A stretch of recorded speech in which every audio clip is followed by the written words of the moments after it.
23 जुलाई को defence ministry ने भारतीय सेना में महिला ऑफिसर्स को परमानेंट कमीशन देने के लिए औपचारिक मंजूरी पत्र जारी किया।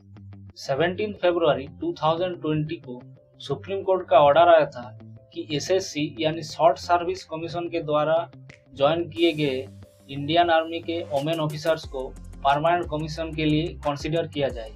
परमानेंट कमीशन और शॉर्ट सर्विस कमीशन क्या है, सुप्रीम कोर्ट का जजमेंट क्या आया था और इंडियन आर्मी में वोमेन ऑफिसर्स का रोल क्या रहेगा, इसके बारे में आज हम इस वीडियो में चर्चा करेंगे। तो मेरा नाम है ज्योतिर्मय पाल और ज्योतिर्मय टॉक्स यूट्यूब चैनल पे आपका स्वागत है। तो चलिए वीडियो को शुरू करते हैं। इंडियन आर्मी में ऑफिसर तौर पे ज्वाइन होने के लिए दो रास्ते हैं। पहला है पीसी यानी परमानेंट कमीशन। अगर कोई परमानेंट कमीशन के द्वारा इंडियन आर्मी में ज्वाइन करे तो वो अपने रिटायरमेंट एज तक इंडियन आर्मी में सर्विस दे सकता है, बेसिकली 60 इयर्स तक। सेकेंड ऑप्शन है एसएससी ऑफिसर यानी शॉर्ट सर्विस कमीशन के तहत एसएससी ऑफिसर्स वो होते हैं जो 10+4 के स्कीम के तहत इंडियन आर्मी में रिक्रूट होते हैं। मोटा मोटी इसमें 10 इयर्स का बेसिक सर्विस होता है और उसे 4 साल तक आगे एक्सटेंड किया जा सकता है। ये डिपेंड होता है फौज में रिक्वायरमेंट है कि नहीं, या फिर ऑफिसर्स अपने सर्विस को एक्सटेंड करना चाहता है या नहीं। ये कोई मैंडेटरी नहीं है। अब बात ऐसी नहीं है कि एसएससी रूट से अगर कोई इंडियन आर्मी में ज्वाइन करता है तो उसे 10 साल के बाद इंडियन आर्मी छोड़नी पड़ेगी। अगर वैकेंसी है तो आगे सर्विस कर सकते हैं, आगे परमानेंट कमीशन का रास्ता खुला है। लेकिन यहाँ पे प्रॉब्लम ये है कि ये सिर्फ मेल ऑफिसर्स के लिए है, ये फीमेल ऑफिसर्स के लिए नहीं है। अब यहाँ मेल ऑफिसर्स के लिए ये ऑप्शन है कि 10 या फिर 14 साल सर्विस के बाद वो परमानेंट कमीशन के लिए अगर एलिजिबल है तो वो परमानेंट कमीशन के तौर पे ज्वाइन कर सकता है। लेकिन ये ऑप्शन फीमेल ऑफिसर्स के लिए नहीं है।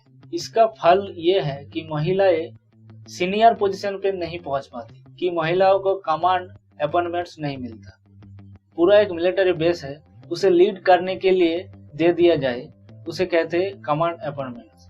अब जब 20 साल सर्विस हो जाता है तो उन्हें पेंशन के लिए एलिजिबल माना जाता है। लेकिन ये चीज फीमेल ऑफिसर्स के लिए नहीं है, क्योंकि उन्हें 10 ईयर के लिए रिक्रूटमेंट ही किया जाता है तो उन्हें पेंशन भी नहीं मिलता। अगर आप आर्मी के रैंक्स को स्टेप बाय स्टेप देखेंगे तो ये पता चलेगा कि कारण क्या है।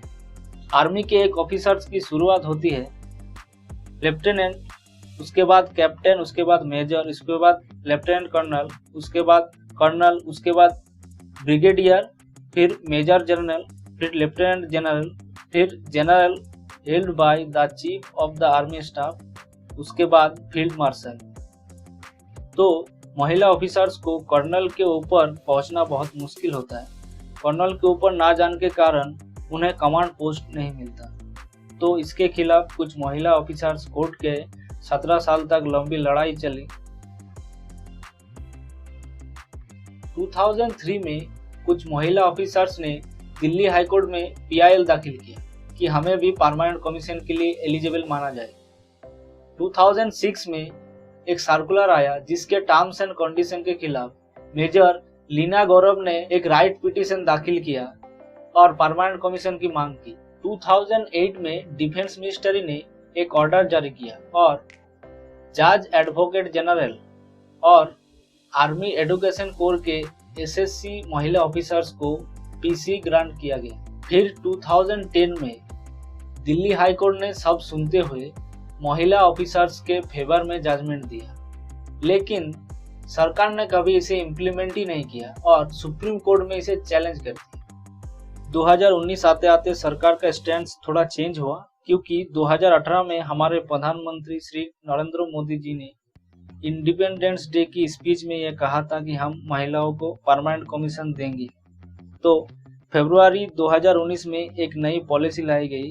कहा गया कि उन महिलाओं को जिन्हें 14 साल से कम सर्विस हुई है, जो एसएससी रूट से रिक्रूटमेंट हुआ है, उन्हें परमानेंट कमीशन के लिए एलिजिबल माना जाएगा। लेकिन उनका अपॉइंटमेंट भी स्टाफ अपॉइंटमेंट के लिए होगा, यानी बेसिकली कॉम्बैट ऑपरेशन और कमांड पोस्ट पर नहीं होगा। स्टाफ अपॉइंटमेंट का मतलब ये है कि जो फाइटिंग मेन आर्म्स है उनको सपोर्ट करने के लिए जो आर्म्स होते हैं उन्हें स्टाफ अपॉइंटमेंट कहा जाता है। स्टाफ अपॉइंटमेंट में मिनिमम कर्नल तक ही पहुंच सकते थे। अब प्रॉब्लम यह है कि सरकार ने ये सिर्फ पिछले 14 साल के लिए जो सर्विस में है उनके लिए ये रखा है। अब जिनका रिक्रूटमेंट 1999 में हुआ है उनकी गलती क्या है? तो फिर केस चला और फाइनली 2019 में केस महिलाओं के हक में आया। सरकार ने कुछ अजीब से तर्क दिए थे। गवर्नमेंट ने ये दलील दी थी कि महिलाओं का आर्मी में एम्प्लॉयमेंट कुछ हद तक रेस्ट्रिक्टेड रहना चाहिए, ऑपरेशनल जरूरत है। सरकार की दलील 3 बिंदुओं में टिकी हुई थी। पहला, एसएससी से जो ऑफिसर्स रिक्रूट हुए हैं उनमें मेल और फीमेल ऑफिसर्स की ट्रेनिंग अलग अलग हुई है, क्योंकि मेल ऑफिसर्स को पीसी ग्रांट करना था, इसीलिए उनका ट्रेनिंग अलग हुआ है। फीमेल ऑफिसर्स को परमानेंट कमीशन के लिए कभी ट्रेनिंग किया ही नहीं गया, वो कोर्सेस ही नहीं किया गया। दूसरा, फौज में जो जवान है वो अभी तैयार ही नहीं है महिलाओं को कमांड रोल पे देखने के लिए, क्योंकि जवान बेसिकली विलेज एरिया से ज्यादा आते हैं। और तीसरा, महिलाएं कमांड ऑफिसर के लिए फिट ही नहीं है, क्योंकि उनके फिजियोलॉजिकल डिफरेंसेस के लिए। तो ये सारे तर्क दिए थे सरकार ने। और एक आर्ग्यूमेंट था कि महिलाओं के लिए ये बहुत चैलेंजिंग होगा प्रेगनेंसी के दौरान सर्विस को आगे बढ़ाना, और घरेलू जिम्मेदारियां हैं, बहुत लंबा गैप होता है। सुप्रीम कोर्ट ने ये सारे आर्ग्यूमेंट्स को रिजेक्ट कर दिए और सुप्रीम कोर्ट ने ये कहा कि आप जेंडर स्टेरियोटाइप को आगे नहीं बढ़ा सकते। जेंडर बायस एंड करना बहुत जरूरी है। डोमेस्टिक ऑब्लिगेशन सिर्फ महिलाओं के लिए नहीं है, पुरुष के लिए भी है, उनके भी बच्चे हैं। सुप्रीम कोर्ट का जजमेंट ये आया कि आर्मी परमानेंट कमीशन 10 स्ट्रीम में ओपन करेगी जो कॉम्बैट सपोर्टर्स है।